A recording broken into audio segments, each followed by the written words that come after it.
Okay, so now let's begin thinking about the actual chart itself. So what are a few things we're going to need? Well, for starters, we're going to need a window.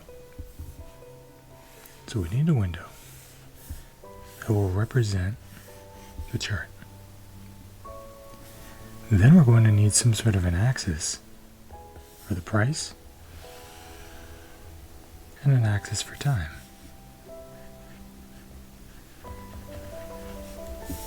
So time and price. In the middle, we're going to need somewhere to actually display our chart. So that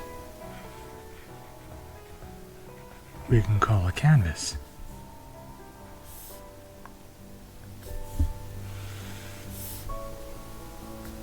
Now this entire group, we can call this our view.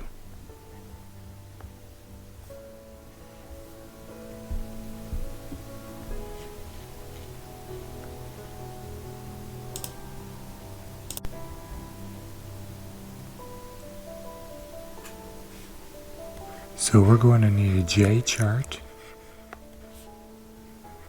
view.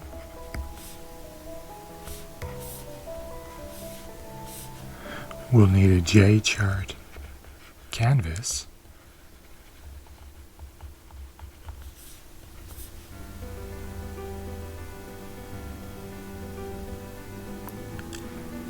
And that will cover all of this.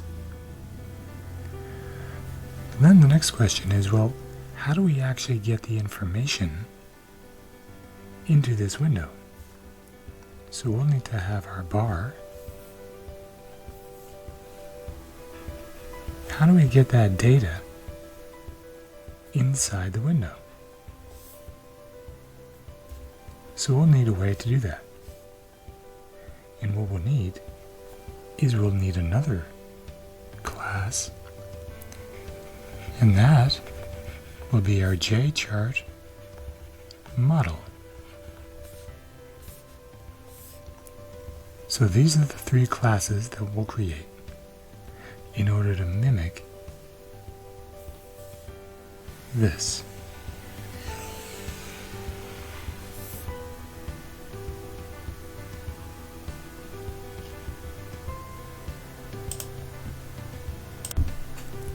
So now the first thing we need to do is to create the chart model. In the chart model constructor, we'll pass a symbol, time frame, as well as an integer time frame. Now Interactive Brokers requires the time frame to be set as a string. However, in our model, I'd like it to be a little bit faster, so we're going to use an integer that represents the time frame. We'll also be able to set the symbol, get the symbol, set that symbol as a string, or set it as an integer. We'll be able to get the candle data, get the very last candle, which will be a pointer to it, so it'll be faster, or get the current candle data for a very specific candle. We'll be able to append candle data, update the model price depending upon the tick, so as it moves up and down, we will be able to notice what that price difference is. We'll then get the tick price, we'll get the bid, the ask, and what the spread is, it's the difference between the bid and the ask. Each window will have an ID, we'll be able to set that and get that, and we'll be able to get the historical data for a specific number of candles, and of course calculate our Heikin-Ashi bars. Now we'll need a few signals. Whenever the price is updated, we'll need to emit a signal, and when the historical data has been loaded, we'll also emit a signal. When that time frame is up for that specific bar, so for example, a 5-minute bar. When it's up, we create a new bar. And this is the method that will be called update historical data when data has been completely loaded.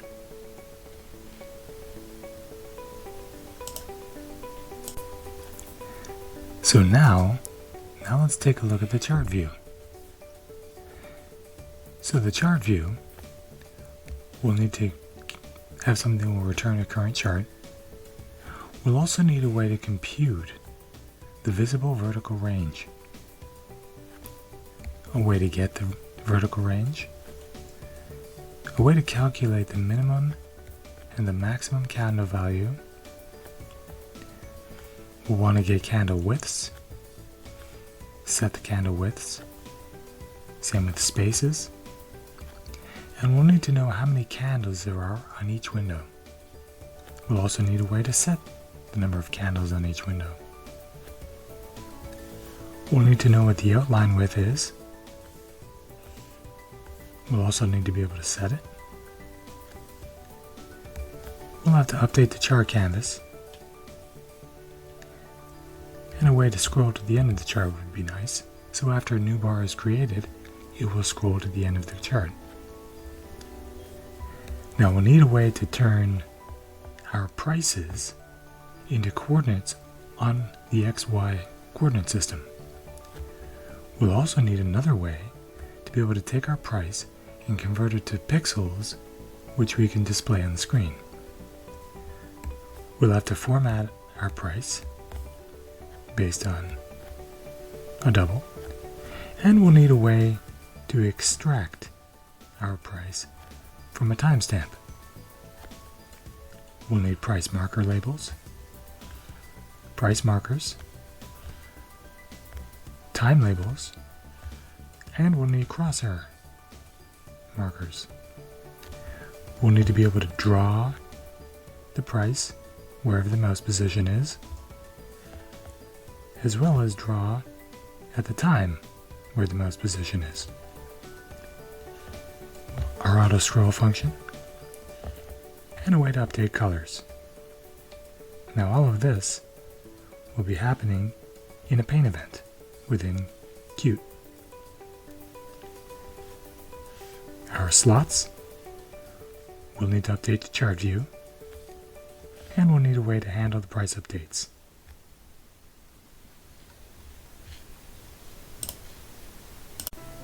So now let's take a closer look. So when this candle is created, the candle will be filled in. So it'll be filled in with a color.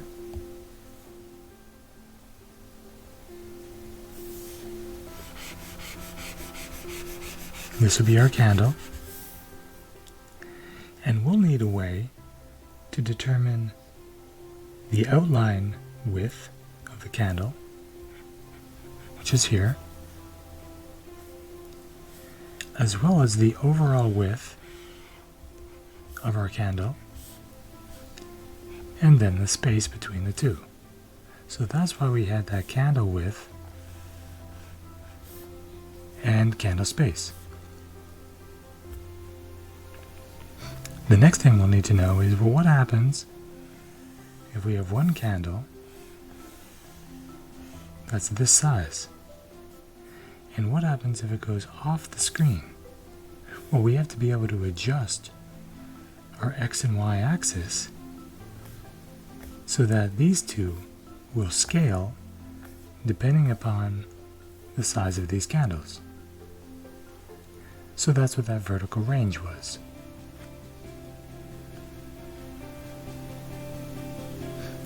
Now when there's a crosshair, here's our crosshair. Our crosshair needs to give a price. It also needs to give a time.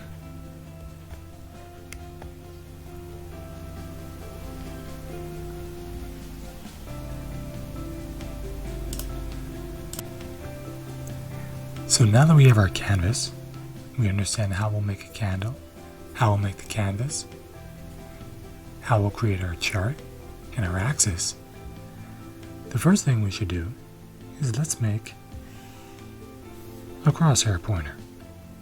So we'll create a class called Crosshair Painter.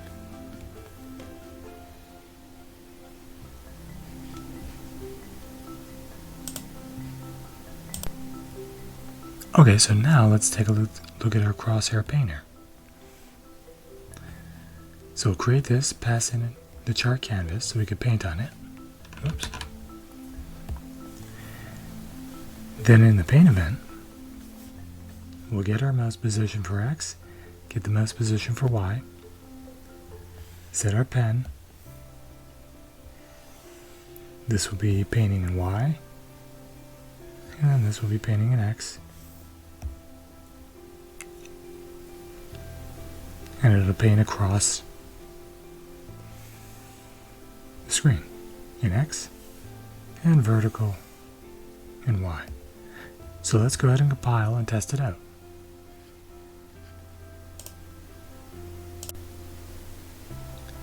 Okay, great. Look at this. Nice and fast. So we now have our crosshair pointer that's working on the chart.